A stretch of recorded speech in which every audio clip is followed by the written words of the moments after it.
বাংলাদেশ থেকে পাচার হয়ে হায়দ্রাবাদে জোরপূর্বক দেহ ব্যবসার বাধ্য করা এক কিশোরীকে উদ্ধার করেছে পুলিশ।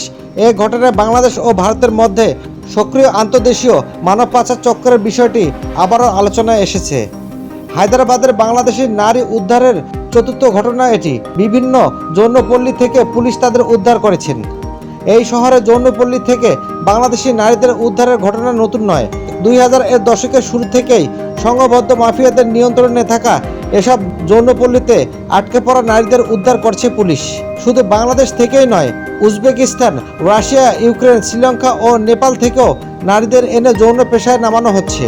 আইন শৃঙ্খলা রক্ষাকারী বাহিনীর একজন কর্মকর্তা বলেন, বাংলাদেশ থেকে পাচারের ক্ষেত্রে পাচার শিকার নারীরা সীমান্তে এজেন্টদের সাহায্য নিয়ে স্থল ও নৌপথে অবৈধভাবে ভারতে প্রবেশ করে। ভারত ও বাংলাদেশে থাকা পাচার চক্রের হোতাদের নেটওয়ার্ক খুবই শক্তিশালী। তারা দালাল ও অন্যদের অর্থের ব্যবস্থা করে পাচারের শিকার নারীদের চাকরির প্রলোভন ও ভালো বেতনের আশ্বাস দেখিয়ে ভারতে নিয়ে আসা হয়। ওই কর্মকর্তা আরও বলেন, বাংলাদেশে কিছু অঞ্চল চরম দরিদ্র রয়েছেন। এজেন্টরা ফাঁদে ফেলে অসহায় নারী বা কিশোরীদের খুঁজে বের করে, তারপর তাদের ভালো জীবিকার প্রতিশ্রুতি দিয়ে ভারতে আসতে প্ররোচিত করেন। ভারতে আসার পর স্থানীয় পরিচয়পত্র তৈরি করে তাদেরকে বিভিন্ন শহরে পাঠানো হয়। এক পুলিশ কর্মকর্তা বলেন, দরিদ্রদের কারণে বাংলাদেশ থেকে পুরুষ, নারী ও শিশুরা অবৈধভাবে ভারতে প্রবেশ করে।